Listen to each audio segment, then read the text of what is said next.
بسم اللہ الرحمن الرحیم۔ السلام علیکم۔ حضور سیدنا غوث اعظم فرماتے ہیں، میں 10 برس کی عمر میں اپنے شہر کے مکتب میں حصول علم کے لیے جایا کرتا تھا۔ اس وقت میرے ساتھ ملائکہ بھی ہوتے تھے جو میرے آگے پیچھے میری حفاظت کی غرض سے چلتے تھے۔ جب میں مدرسہ پہنچتا تھا تو وہ بار بار منادی کرتے تھے، اللہ کے ولی کے لیے جگہ خالی کر دو۔ چنانچہ وہ میرے لیے جگہ خالی کر دیتے تھے۔ ایک مرتبہ میں نے ایک ایسے شخص کو دیکھا جس نے فرشتوں کی آواز سن کر کہا کہ یہ نہایت معزز گھرانے کا فرد ہے اور عن قریب اس کو وہ عظمت اور بزرگی حاصل ہوگی جس میں کوئی مزاحمت نہ ہوگی۔ اس کو ایسا قرب نصیب ہوگا کہ اس کو کوئی فریب نہ دے سکے گا۔ پھر 40 برس بعد میں نے اس شخص کو پہچانا، وہ شخص ابدالوں میں سے تھا۔ حضرت شیخ ابو سعود احمد بن ابی بکر سے مروی ہے، حضور سیدنا غوث اعظم نے فرمایا، میں 25 سال تک تنہا عراق کے بیابانوں میں پھرتا رہا۔ میں لوگوں کو نہ جانتا تھا، لوگ مجھے نہیں جانتے تھے۔ اسی دوران میرے پاس رجال الغیب اور جنات تشریف لائے جنہیں میں طریقت اور رسول اللہ کی تعلیم دیا کرتا تھا۔ ابتدا میں جب میں عراق میں داخل ہوا تو حضرت خضر میرے ہم سفر تھے اور میں انہیں اس وقت سے پہچانتا نہیں تھا۔ ان کے ساتھ میرا معاہدہ ہوا کہ میں ان کے کسی حکم کی خلاف ورزی نہیں کروں گا۔ ایک مرتبہ انہوں نے مجھے ایک جگہ بیٹھنے کا حکم دیا، میں اسی جگہ 3 سال بیٹھا رہا۔ سال میں ایک مرتبہ حضرت خضر میرے پاس تشریف لاتے اور فرماتے، یہی تیرا مقام ہے جہاں تجھے پہنچایا گیا ہے۔ اس عرصہ کے دوران تمام نفسانی خواہشات مجھ پر انسانی شکل میں وارد ہوئیں، لیکن اللہ نے مجھے ہر موقع پر استقامت عطا فرمائی اور مجھے ان خرافات سے بچائے رکھا۔ ابتدا میں میرا نفس مجاہدہ کا کوئی طریقہ اختیار کرتا تو میں اس پر قائم ہو جایا کرتا تھا اور کسی چیز کو قبول نہیں کرتا تھا۔ ایک طویل مدت تک اپنا گلا گھونٹتے ہوئے میں نے مدائن کے جنگلوں میں مجاہدات میں مشغول رہا۔ حضور سیدنا غوث اعظم فرماتے ہیں، میں نے اپنے نفس کو مختلف مجاہدوں اور ریاستوں اور مشقتوں میں ڈالے رکھا۔ 1 سال تک میں گری ہوئی چیزیں اٹھا کر کھاتا رہا، اسی دوسرے سال میں صرف پانی پر گزارا کرتا رہا اور تیسرے سال میں نے کچھ نہ کھایا اور نہ پیا نہ ہی سویا۔ ایک مرتبہ شدید سردی کی وجہ سے میں ایوان کسریٰ کے کھنڈرات میں سویا تو رات بھر میں 40 مرتبہ احتلام ہوا۔ میں نے ہر مرتبہ دریائے دجلہ پر جا کر غسل فرمایا، پھر نیند کے خوف سے محل کے اوپر ایک ویران جگہ پر چڑھ گیا اور وہاں 2 سال تک قیام کیا، حتیٰ کہ سردی کے سوا کوئی شے کھانے کو میسر نہیں تھی۔ حضور سیدنا غوث اعظم فرماتے ہیں، ہر سال ایک بزرگ آتے اور وہ مجھے اونی جبہ دے کر چلے جاتے۔ اسی طرح میں نے بے شمار طریقوں سے دنیا اور نفس سے چھٹکارا حاصل کرنے کی کوشش کی۔ لوگ مجھے دیوانہ سمجھتے تھے۔ میں برہنہ جسم جنگلوں میں چلا جاتا، کانٹوں پر لوٹا شور مچایا کرتا، میرے تمام بدن سے خون جاری ہو جایا کرتا۔ لوگ مجھے اٹھا کر شفا خانے لے جایا کرتے جہاں میری حالت مزید بگڑ جایا کرتی۔ ایک وقت ایسا آیا جب مجھ میں اور مردہ میں کوئی فرق نہ تھا۔ لوگ کفن لے آئے اور غسال کو بلوایا کہ وہ مجھے غسل دے۔ ابھی انہوں نے مجھے غسل دینے کے لیے ایک تختہ پر لٹایا، میری حالت درست ہو گئی، میں اٹھ کھڑا ہوا۔ طریقت کی ان پرخطر راہوں میں نہ تو میں کبھی خوف زدہ ہوا، نہ کبھی میرا نفس مجھ پر غالب پا سکا اور نہ ہی دنیا کی آسائش مجھے حیران کر سکی۔ حضور سید غوث اعظم فرماتے ہیں، شیطان نے میرے گرد بے شمار جال بچھائے۔ جب میں نے ان سے کہا یہ کیا ہے، اس نے کہا یہ دنیاوی آلائشیں ہیں اور میں ان جالوں میں سے تم لوگوں کا شکار کیا کرتا ہوں۔ میں نے 1 سال تک شیطان کا مقابلہ کیا، اس کے بچھائے ہوئے تمام جالوں کو ختم کیا۔ اس کے بعد میرے سینے کو کھول دیا گیا اور مجھ پر بے شمار خلائق ظاہر ہوئے۔ حضور سیدنا غوث اعظم فرماتے ہیں، میں نے دریافت کیا کہ یہ اللہ ایک کیسے ہے؟ جواب ملا، یہ خلق کے اسباب ہیں جو تم سے ملے ہوئے ہیں۔ میں سال بھر ان کی جانب متوجہ رہا یہاں تک کہ وہ مجھ سے جدا ہو گئے۔ جب مجھ پر باطن ظاہر ہوا تو میں اپنے قلب کو بہت سے علائق سے ملوث پایا۔ میں نے دریافت کیا یہ علائق کیا ہیں؟ جواب ملا، یہ تمہارے ارادے، تمہارے اختیارات ہیں۔ چنانچہ 1 سال تک ان کی جانب متوجہ رہا یہاں تک کہ وہ سب علائق مجھ سے دور ہو گئے اور میرا قلب ان غلاظتوں سے نجات پا گیا۔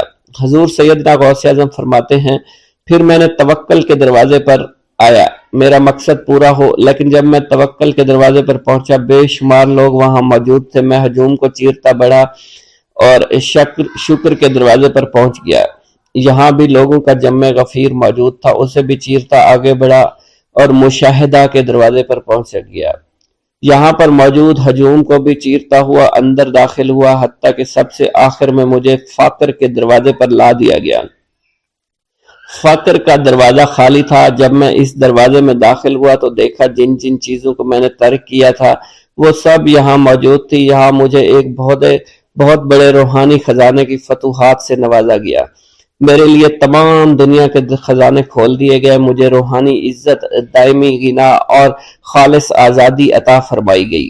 میری تمام چیزیں جو میری ہستی اور میری صفات سب معدوم ہو گئی تھی، وہ میری ہستی کی جگہ کسی اور نے لے لی تھی۔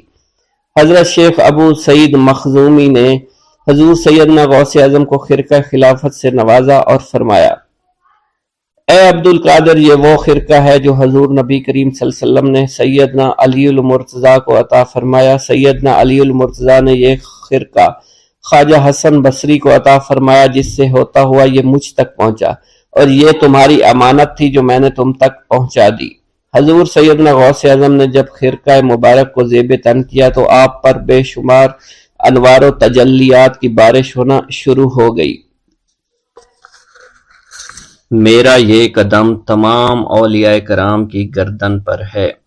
ایک مرتبہ محلہ حلبہ میں اپنے مہمان خانے میں واز فرماتے ہوئے حضور سیدنا غوث اعظم پر اچانک حالت کشف طاری ہوئی۔ آپ رحمت اللہ علیہ نے فرمایا، میرا یہ قدم ہر ولی اللہ کی گردن پر ہے۔ یہ ارشاد سن کر تمام اولیاء اللہ نے اپنی گردنیں جھکا دیں۔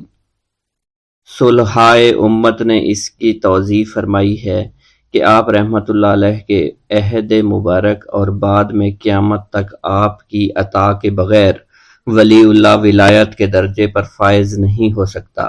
سلطان الہند حضرت خواجہ معین الدین چشتی المعروف خواجہ غریب نواز اس وقت خراسان کے پہاڑوں پر مجاہدات میں مشغول تھے۔ انہوں نے بھی حضور سیدنا غوث اعظم کا ارشاد گرامی سن کر اپنی گردن جھکا دی اور یوں عرض گزار ہوئے، آپ کے قدمین شریفین میرے سر اور میرے آنکھوں پر ہیں۔ حضور سیدنا غوث اعظم فرماتے ہیں کہ میں 10 برس کی عمر میں اپنے شہر کے مکتب میں حصول علم کے لیے جایا کرتا تھا۔ اس وقت میرے ساتھ ملائکہ بھی ہوتے تھے جو میرے آگے پیچھے میری حفاظت کے لیے چلتے تھے۔ جب میں مدرسہ پہنچتا تو یہ منادی کرتے تھے، اللہ کے ولی کے لیے جگہ خالی کر دو، چنانچہ وہ میرے لیے جگہ خالی کر دیتے تھے۔ ایک مرتبہ میں نے ایک ایسے شخص کو دیکھا جس نے فرشتوں کی آواز سن کر کہا، جس میں کوئی مزاحمت نہ ہوگی، کہ یہ ایک نہایت معزز گھرانے کا فرد ہے اور عن قریب اس کو وہ عظمت حاصل ہوگی جس میں کوئی مزاحمت نہ ہوگی، اور اس کو ایسا قرب نصیب ہوگا کہ اس کو کوئی فریب نہ دے سکے گا۔ پھر 40 برس بعد میں نے اس شخص کو پہچانا، وہ شخص ابدالوں میں سے تھا۔ حضرت شیخ ابو سعود احمد بن بکر حریمی سے مروی ہے کہ حضور سیدنا غوث اعظم نے فرمایا کہ میں 55 سال تک تنہا عراق کے بیابانوں میں پھرتا رہا، میں لوگوں کو نہ جانتا، لوگ مجھے نہ جانتے۔ اسی دوران میرے پاس رجال الغیب اور جنات تشریف لاتے جنہیں میں طریقت اور اصول کی تعلیم دیتا تھا۔ ابتدا میں جب میں عراق میں داخل ہوا تو حضرت خضر میرے ہم سفر بنے، اور بعد میں اس وقت ان کو پہچانتا نہ تھا، اور اس کے ساتھ میرا معاہدہ ہوا کہ میں ان کے کسی حکم کی خلاف ورزی نہیں کروں گا۔ ایک مرتبہ انہوں نے مجھے ایک جگہ بیٹھنے کا حکم دیا اور میں اس جگہ 3 سال تک بیٹھا رہا۔ سال میں ایک مرتبہ حضرت خضر میرے پاس تشریف لاتے، فرماتے کہ یہی تیرا مقام ہے جہاں تجھے پہنچایا گیا ہے۔ اس عرصہ کے دوران تمام نفسانی خواہشات مجھ پر انسانی شکل میں وارد ہوئیں، لیکن اللہ عز و جل نے مجھے ہر موقع پر استقامت عطا فرمائی اور مجھے ان خرافات سے بچائے رکھا۔ ابتدا میں میرا نفس مجاہدہ کا کوئی طریقہ اختیار کرتا تو میں اس پر قائم ہو جاتا اور کسی چیز کو قبول نہ کرتا تھا۔ ایک طویل مدت تک اپنا گلا گھونٹتے ہوئے میں مدائن کے جنگلوں میں مجاہدات میں مشغول رہا۔ حضور سیدنا غوث اعظم فرماتے ہیں کہ میں نے اپنے نفس کو مختلف مجاہدوں، مختلف ریاضتوں اور مختلف مشقتوں میں ڈالے رکھا۔ 1 سال تک میں گری ہوئی چیزیں اٹھا کر کھاتا رہا، دوسرے سال پانی پر گزارا کیا اور تیسرے سال نہ میں نے کچھ کھایا نہ پیا اور نہ ہی سویا۔ ایک مرتبہ شدید سردی کی وجہ سے میں ایوان کسریٰ کے کھنڈرات میں سویا تو رات بھر میں 40 مرتبہ طبیعت خراب ہوئی۔ حضور سیدنا غوث اعظم فرماتے ہیں ہر سال ایک بزرگ آتے اور وہ مجھے جبہ دے کر چلے جاتے۔ اسی طرح میں نے بے شمار طریقوں سے دنیا اور نفس سے چھٹکارا پانے کی کوشش کی۔ لوگ مجھے دیوانہ سمجھتے تھے۔ میں برہنہ جسم جنگلوں میں چلا جاتا اور کانٹوں پر لوٹتا شور مچاتا تھا۔ میرا تمام بدن سے خون جاری ہو جایا کرتا تھا اور لوگ مجھے اٹھا کر شفا خانے لے جایا کرتے، جہاں میری حالت مزید بگڑ جاتی۔ ایک وقت ایسا بھی آیا جب مجھ میں اور مردہ میں کوئی فرق نہ تھا۔ لوگ کفن لے کر آئے، غسال کو بلوایا کہ وہ مجھے غسل دے دیں۔ ابھی انہوں نے مجھے غسل دینے کے لیے تختہ پر ڈالا ہی تھا کہ میری حالت درست ہو گئی۔ میں اٹھ کھڑا ہوا۔ طریقت کی ان پرخطر راہوں میں نہ تو میں کبھی خوف زدہ ہوا اور نہ کبھی میرا نفس مجھ پر غلبہ پا سکا اور نہ ہی دنیا کی آرائش مجھے حیران کر سکی۔ حضور سیدنا غوث اعظم فرماتے ہیں شیطان نے میرے گرد بے شمار جال بچھائے۔ جب میں نے اس سے کہا کہ یہ کیا ہے تو اس نے کہا یہ دنیاوی چیزیں ہیں اور میں ان جالوں سے تم جیسوں کو شکار کرتا ہوں۔ میں نے 1 سال تک شیطان کا مقابلہ کیا، اس کے بچھائے ہوئے تمام جالوں کو ختم کر دیا۔ اس کے بعد میرے سینے کو کھول دیا گیا اور مجھ پر بے شمار خلائق ظاہر ہوئے۔ حضور سیدنا غوث اعظم فرماتے ہیں میں نے دریافت کیا کہ یہ علائق کیسے ہیں؟ جواب ملا کہ یہ خلق کے اسباب ہیں جو تم سے ملے ہوئے ہیں۔ میں سال بھر ان کی جانب متوجہ رہا یہاں تک کہ وہ مجھ سے جدا ہو گئے۔ جب مجھ پر میرا باطن ظاہر کیا گیا تو میں نے اپنے قلب کو بہت سے علائق سے ملوث پایا۔ میں نے دریافت کیا کہ یہ علائق کیا ہیں؟ جواب ملا یہ تمہارے ارادے، تمہارے اختیارات ہیں۔ چنانچہ 1 سال تک ان کی جانب متوجہ رہا کہ وہ مجھ سے دور ہو گئے۔ میرا قلب ان تمام غلاظتوں سے نجات پا گیا۔ پھر مجھ پر میرے نفس کو ظاہر کیا گیا۔ میں نے اس کا مشاہدہ کیا، مجھے معلوم ہوا اس کے ساتھ کچھ امراض اور بھی ہیں اور نفس کی خواہشات زندہ ہیں۔ نفس کا شیطان سرکش ہے۔ چنانچہ میں نے سال بھر پھر توجہ دلائی اور میرے نفس کے تمام امراض سرے سے ہی ختم ہو گئے اور اس کے شیطان نے کلمہ پڑھ لیا اور پھر میرے تمام امور اللہ کے لیے ہو گئے اور میں اپنی ہستی سے باہر نکل آیا۔ حضور سیدنا غوث اعظم فرماتے ہیں پھر میں توکل کے دروازے پر آیا تاکہ میرا مقصد پورا ہو، لیکن جب میں نے توکل کے دروازے پر پہنچا تو بے شمار لوگ موجود تھے۔ میں اس ہجوم کو چیرتا ہوا آگے بڑھا اور شکر کے دروازے پر پہنچ گیا۔ یہاں پر بھی لوگوں کا جمع غفیر موجود تھا، اسے بھی چیرتا ہوا آگے بڑھا اور مشاہدہ کے دروازے پر پہنچ گیا اور یہاں پر موجود ہجوم کو چیرتا ہوا اندر داخل ہوا، حتیٰ کہ سب سے آخر میں مجھے فقر کے دروازے پر لایا گیا۔ فقر کا دروازہ خالی تھا۔ جب اس دروازہ میں داخل ہوا تو دیکھا جن جن چیزوں کو میں نے ترک کیا تھا وہ سب یہاں موجود تھیں۔ یہاں مجھے ایک بہت بڑے روحانی خزانے کی فتوحات سے نوازا گیا اور میرے لیے تمام دنیا کے خزانے کھول دیے گئے۔ مجھے روحانی عزت، دائمی فنا اور خالص آزادی عطا فرمائی گئی۔ میری تمام چیزیں جو میری ہستی اور میری صفات سب معدوم ہو گئیں اور میری ہستی کی جگہ کسی اور نے لے لی۔ حضرت شیخ ابو سعید مخزومی نے حضور سیدنا غوث اعظم کو خرقہ خلافت سے نوازا اور فرمایا اے عبد القادر، یہ وہ خرقہ ہے جو حضور نبی کریم صلی اللہ علیہ وسلم نے حضرت سیدنا علی المرتضیٰ کو عطا فرمایا، اور حضرت سیدنا علی المرتضیٰ نے یہ خرقہ حضرت خواجہ حسن بصری کو عطا فرمایا تھا، جس سے ہوتا ہوا یہ خرقہ مجھ تک پہنچا اور یہ تمہاری امانت تھی جو میں نے تم تک آج پہنچا دی ہے۔ حضور سیدنا غوث اعظم نے جب خرقہ مبارک کو زیب تن کیا تو آپ پر بے شمار انوار و تجلیات کی بارش ہونا شروع ہو گئی۔ حضور سیدنا غوث اعظم نے حضرت شیخ ابو سعید مخزومی کے مدرسہ میں تدریسی فرائض سر انجام دینا شروع کر دیے۔ آپ کے لیے فی الحال تدریسی مصروفیات کے علاوہ کوئی کام نہ تھا۔ آپ کی شبانہ روز کی محنت سے آپ کے نام کا شعرہ کچھ ہی دنوں میں سارے بغداد میں پھیل گیا۔ طلبہ دور دراز کے علاقوں سے علم کے حصول کے لیے آنے لگے۔ طلبہ کی تعداد جب مزید بڑھنا شروع ہو گئی تو ارد گرد کے کئی مکانات کو خرید کر مدرسہ میں داخل کر لیا گیا۔ کتب سیر میں منقول ہے کہ 528 ہجری میں آپ مدرسہ نظامیہ کی وسیع عمارت تعمیر فرما چکے تھے۔ اس مدرسہ کی تعمیر میں آپ نے بحیثیت مزدور بھی حصہ لیا تھا۔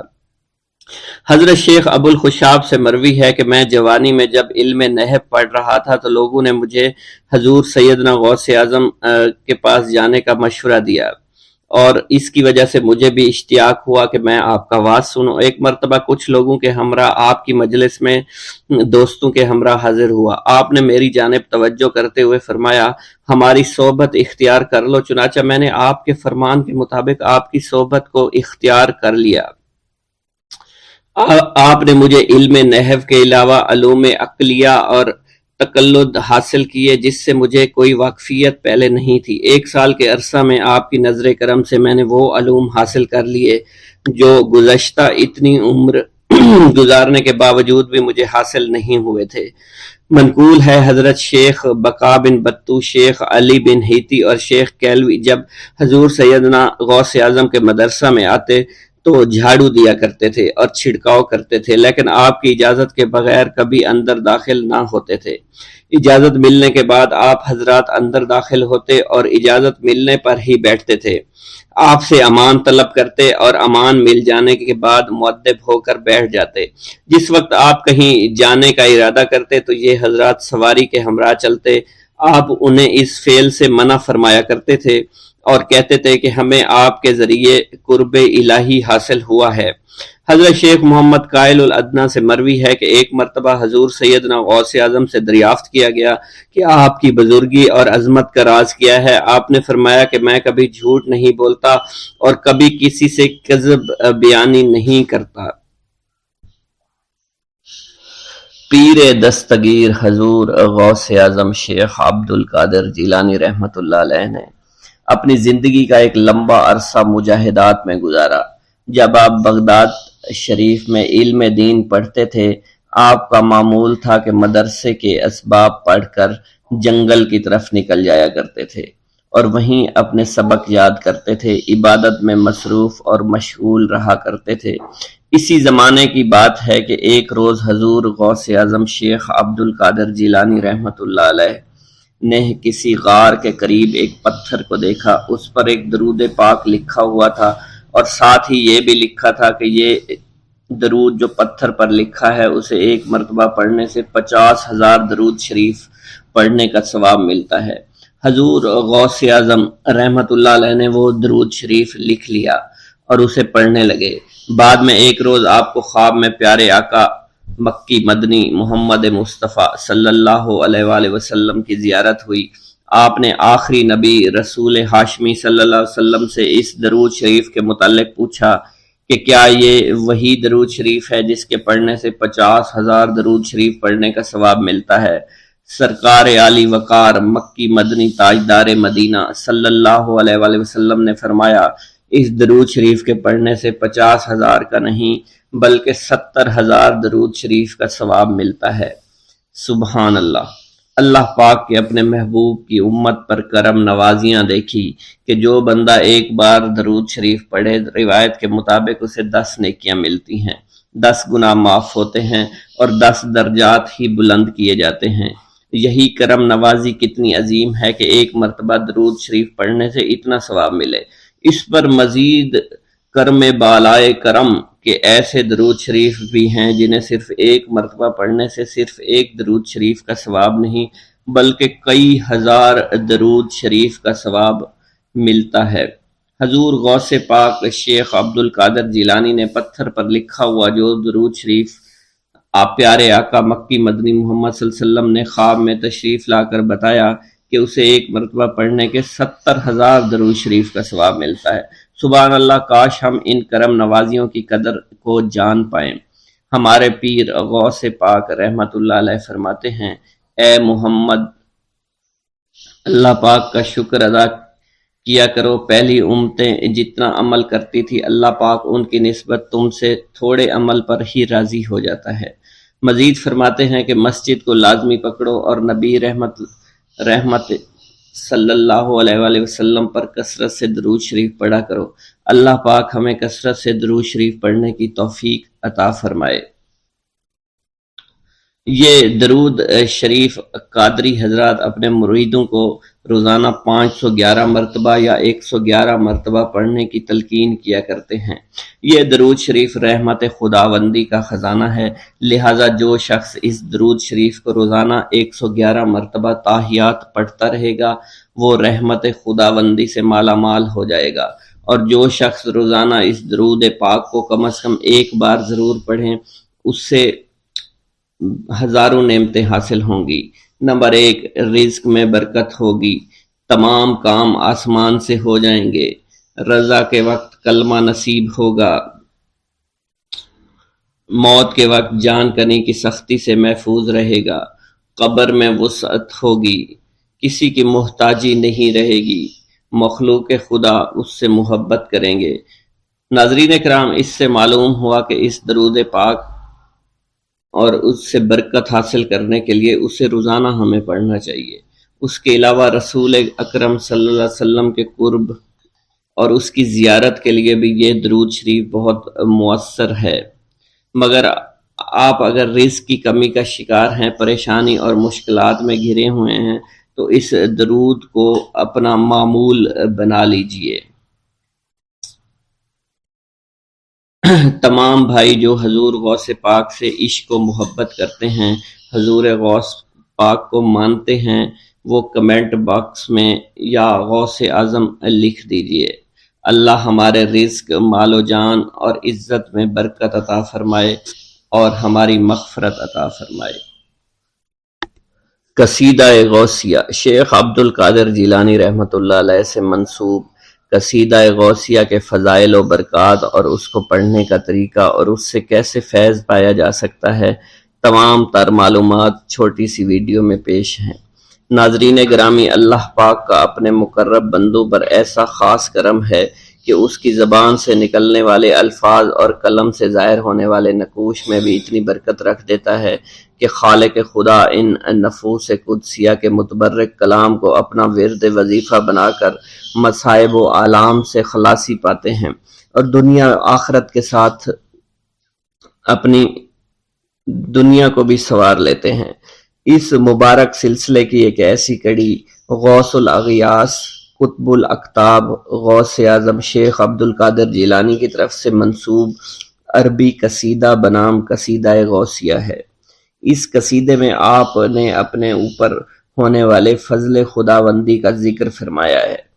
حدیث نعمت کے طور پر منصب ولایت و معرفت الہی میں اپنے بلند مقام اور اعلیٰ مرتبے سے دنیا کو آگاہ فرمایا ہے۔ کثیر اولیاء کرام اور مشائخ عظام نے اس مبارک قصیدہ کو بطور وظیفہ بنا کر اس حوالے سے حاصل ہونے والے فوائد اور برکات کو بیان فرمایا ہے۔ اسی طرح ایک کتاب مدنی پنج سورہ میں قصیدہ غوثیہ کو تحریر کیا جا چکا ہے، اس کے چند فوائد اور برکات فرمائے گئے ہیں۔ ان میں سے چند فضائل و برکات آپ سے شیئر کر لیتے ہیں۔ قرب خدا پانے کے لیے ایک مجرب عمل ہے، تفسیر خلائق کے لیے از حد کارآمد ہے اور قرب خداوندی کے حصول کا ذریعہ ہے۔ اس لیے آپ نے کرنا یہ ہے کہ نماز عشاء کے بعد 41 بار اس کو پڑھنا ہے اور 41 دن ہی اس کا پڑھنا کافی ہے۔ اس کے بعد پڑھنا اپنا معمول بنا سکتے ہیں۔ ناظرین گرامی، قصیدہ غوثیہ کند زہر یا جس کا قوت حافظہ کمزور ہے اس کے لیے یہ ایک مجرب عمل ہے۔ اس قصیدہ مبارکہ کو 3 بار صبح کے وقت 11 عدد بادام پر پڑھے اور صبح نہار منہ ان بادام کو کھا لے۔ انشاءاللہ 21 دن بعد قوت حافظہ بڑھ جائے گا۔ اس قصیدہ مبارکہ کو 3 بار پڑھنے والے کو عربی میں بصیرت حاصل ہوگی۔ قضائے حاجات کے لیے مجرب وظیفہ ہے۔ ہر مشکل سخت کام کے لیے 40 روز بلا ناغہ 3 بار پڑھیں، انشاءاللہ مشکل سے چھٹکارا مل جائے گا۔ حضور غوث پاک شیخ عبد القادر جیلانی رحمت اللہ علیہ کی زیارت کے لیے بھی یہ ایک مجرب عمل ہے۔ جو شخص اس قصیدہ غوثیہ مبارک کو اپنے سامنے رکھے اور نماز عشاء کے بعد 11 بار اوپر سے دیکھ کر پڑھے، مقبول بارگاہ وسیعت ہوگا اور حضور سیدنا غوث اعظم کی زیارت فیض بشارت سے مشرف ہوگا۔ کسی قسم کے امراض سے نجات پانے کے لیے قصیدہ غوثیہ کو مجرب مانا جاتا ہے۔ ہر مرض اور تکلیف کے لیے 3 بار یا 5 بار پانی پر دم کر کے پڑھیں اور دن میں 3 بار پڑھیں، انشاءاللہ شفا حاصل ہوگی۔ ناظرین گرامی، وہ میرے بہن بھائی جو کہ اولاد سے محروم ہیں یا اولاد نرینہ سے محروم ہیں، تو یہ عمل اولاد نرینہ کے لیے مجرب عمل ہے۔ ناظرین گرامی، اس قصیدہ مبارک کو صحیح خاص 41 مرتبہ پڑھ کر پانی پر دم کر کے 40 روز تک کسی خاتون کو پلایا جائے تو وہ حاملہ ہو جائے گی اور اللہ کے فضل سے اولاد نرینہ اس کے ہاں پیدا ہوگی۔ حضور غوث پاک کی برکت سے بیٹا عطا ہوگا۔ ناظرین گرامی، جس قصیدہ مبارکہ کے عمل کو جن اور آسیب سے بھی نجات پانے کے لیے مجرب عمل سمجھا جاتا ہے، آسیب صدا اور جن والے مریض کے لیے روغن یعنی تیل پر 41 مرتبہ پڑھ کر دم کر کے اس کے جسم پر ملیں تو سحر و آسیب دفع ہو جائے گا۔ دشمن سے نجات پانے کا عمل، ظالم سے نجات پانے کے لیے ہر روز دشمن کا تصور کر کے 7 بار پڑھے۔ انشاءاللہ عبد الباقی رحمت اللہ علیہ نے اپنی کتاب تذکرہ الاکرام میں لکھا ہے، قصیدہ غوثیہ عالم وجد کیف میں ایک صدا ہے جس سے دل راحت محسوس کرتے ہیں۔ اس قصیدہ میں سرکار غوث اعظم نے اپنے اعلیٰ روحانی مقامات کا ذکر بطور تحدیث نعمت کیا ہے۔ فتوح الغیب کے حاشیہ پر لکھا ہے کہ جب حضرت غوث الثقلین شیخ عبد القادر جیلانی اس قصیدے کے بعد اشعار پڑھتے تو آخر میں ارشاد فرماتے۔ اسی طرح حضرت مولانا سید بہاؤالدین جیلانی نے اپنی کتاب غینت التابعین میں لکھا ہے کہ جو سالکین طریقت معمول قصیدہ کو سوچ سمجھ کر پڑھتے ہیں، ان کے روحانی مراتب میں حیرت انگیز ترقی ہو جاتی ہے۔ خوف و حرص کے موقع پر اس قصیدے کو پڑھنے سے سکون دل کی نعمت حاصل ہوتی ہے اور خوف و حرص کے بادل اس کے دل سے چھٹ جاتے ہیں۔ ناظرین گرامی، آخر میں حصول برکت کے لیے حضور غوث پاک کی منقبت میں سے چند اشعار پیش کرنا چاہوں گا۔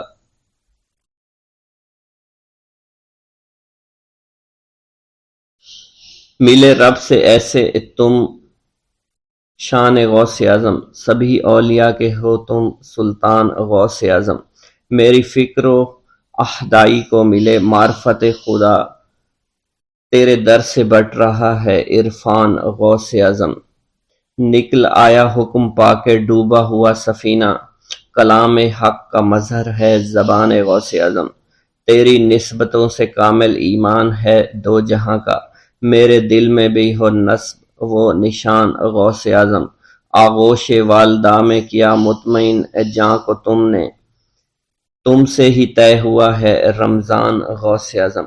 تیرے ذکر سے بلندی ملی ہے جہاں، سب کو تیرا ذکر یاد حق کا ہے۔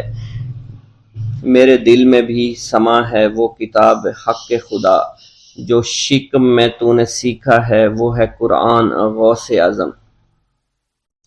جو بھی شعر و اذکار یہاں پر ذکر کیے گئے ہیں، آپ نے بھی کچھ شعر اگر آپ کو یاد ہیں تو ان کا تذکرہ ان باکس میں ضرور کر دیجیے گا۔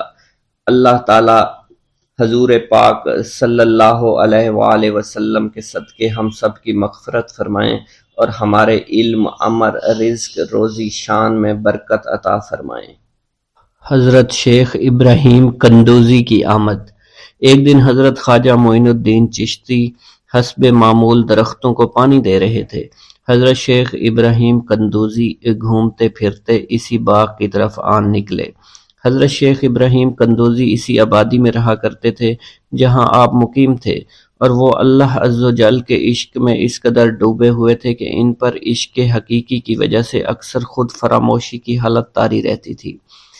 آبادی کے بچے اور بوڑھے انہیں مجذوب کہا کرتے تھے اور قدر کی نگاہ سے دیکھا کرتے تھے۔ جس وقت آپ کی نظر حضرت شیخ ابراہیم قندوزی پر پڑی تو سب کام چھوڑ کر آپ ان کی جانب متوجہ ہو گئے۔ آگے بڑھ کر خوش آمدید کہا اور دست مبارک کو بوسہ دیا، پھر نہایت عزت اور احترام کے ساتھ ایک سایہ دار درخت کے نیچے بٹھایا۔ ان دنوں انگوروں کا موسم تھا، کچھ پکے ہوئے خوشے بیلوں سے اتار کر آپ کی خدمت میں پیش کیے اور خود باادب ہو کر دو زانوں بیٹھ گئے۔ حضرت شیخ ابراہیم قندوزی کو حضرت خواجہ معین الدین چشتی کی مہمان نوازی کا انداز بہت پسند آیا۔ آپ کا یہ ادب بہت بھلا محسوس ہوا۔ حضرت شیخ ابراہیم قندوزی پہچان گئے کہ یہ بچہ نہایت ہونہار اور راہ حق کا متلاشی ہے۔ حضرت شیخ ابراہیم قندوزی نے اپنی جیب سے ایک کھلی کا ٹکڑا نکالا، دندانے مبارک سے چبا کر خواجہ معین الدین چشتی کے دہنے مبارک میں ڈال دیا۔ وہ کھلی کا ٹکڑا شباب معرفت کا جام تھا، جسے پیتے ہی آپ پر خودی کی کیفیت طاری ہو گئی اور نگاہوں سے تمام حجابات دور ہو گئے۔ آنکھوں میں نور ہی نور چھا گیا، تعینات کے حجابات سامنے سے اٹھ گئے، جوش حیرت قلب پر طاری ہو گیا، آنکھیں کھلی کی کھلی رہ گئیں۔ یہ نہیں کہا جا سکتا حضرت خواجہ معین الدین چشتی اس حالت فراموشی میں کب تک آئینہ حیرت بنے رہے۔ جب آپ کو ہوش آیا تو ساقی جام معرفت محفل سے اٹھ چکا تھا، دل قابو سے باہر ہو گیا، طبیعت پر جبر کر کے دامن صبر قرار تھام کر کے بیٹھ گئے۔ عشق میں صبر چونکہ انتہائی دشوار ہوتا ہے، لہٰذا حضرت خواجہ معین الدین چشتی کو بھی قرار نہ رہا، اور جو جلوہ آپ کو حضرت شیخ ابراہیم قندوزی دکھا چکے تھے، اس جلوہ کو دیکھنے کے بعد آپ خود پر ایک دیوانگی کی ایک کیفیت طاری ہو چکی تھی، اور دنیا اور دولت، دنیا سب حقیر اور بے وقعت دکھائی دینے لگی۔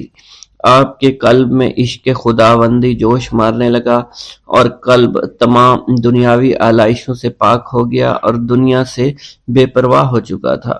جیسے جیسے وقت گزرتا گیا، حضرت خواجہ معین الدین چشتی کی دیوانگی اور وارفتگی بڑھتی چلی گئی۔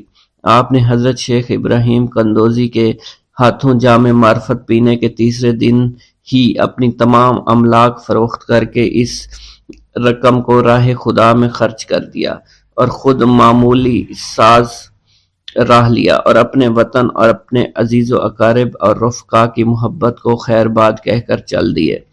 محبوب حقیقی کے سچے عاشقوں کا یہ دستور رہا ہے کہ وہ قرب یار پانے کے لیے سب سے پہلے علوم ظاہری کا زینہ طے کیا کرتے ہیں، پھر عمل کی دشوار گزار منزلوں کو طے کر کے علوم باطنی سیکھتے ہیں، تب کہیں جا کر انہیں جلوہ محبوب دکھائی دیتا ہے۔ خواجہ معین الدین چشتی نے بھی اپنے مطلوب تک رسائی کے لیے یہی راستہ اختیار کیا۔ اس زمانہ میں ترکستان کی سرحد پر واقع سمرقند اور بخارا کے عظیم الشان دارالعلوم عالمگیر شہرت رکھتے تھے۔ مشرق و مغرب کے ہزاروں طلبہ ہر سال علم کی دولت سے مالا مال ہونے کے لیے ان دارالعلوم کا رخ کیا کرتے تھے۔ حضرت خواجہ معین الدین چشتی نے تحصیل علوم و فنون کے لیے سمرقند بخارا کا انتخاب کیا۔ بخارا پہنچ کر آپ علم حاصل کرنے میں مشغول ہو چکے تھے۔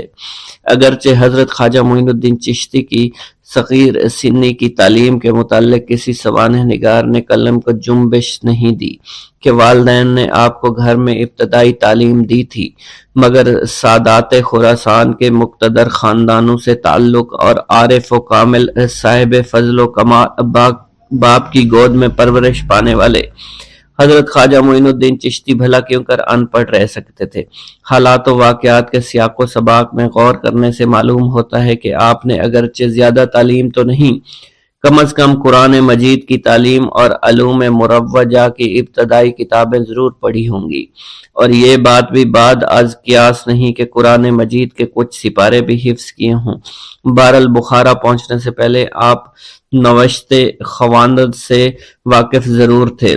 حضرت خواجہ معین الدین چشتی بخارا کے تمام علماء فضلاء کے حلقہ درس میں شریک ہوئے۔ تذکروں اور سوانح عمری کے مطالعہ سے یہ پتہ نہیں چلتا ہے کہ آپ نے کن کن اساتذہ کے سامنے زانوئے تلمند طے کیا، مگر آپ کے اساتذہ میں حضرت مولانا حسام الدین بخاری خصوصیت کے ساتھ قابل ذکر ہیں، جنہوں نے آپ کو دستار فضیلت عطا فرمائی۔ حضرت مولانا حسام الدین بخاری کی دستگاہ سے آپ نے علوم ظاہری کی تکمیل فرمائی۔ 23 سے 24 برس کی عمر میں علوم ظاہری کی تکمیل کے بعد صفائی قلب اور تزکیہ نفس کا ضروری سامان حضرت خواجہ معین الدین چشتی کو باہم پہنچ گیا تھا، مگر قلب جس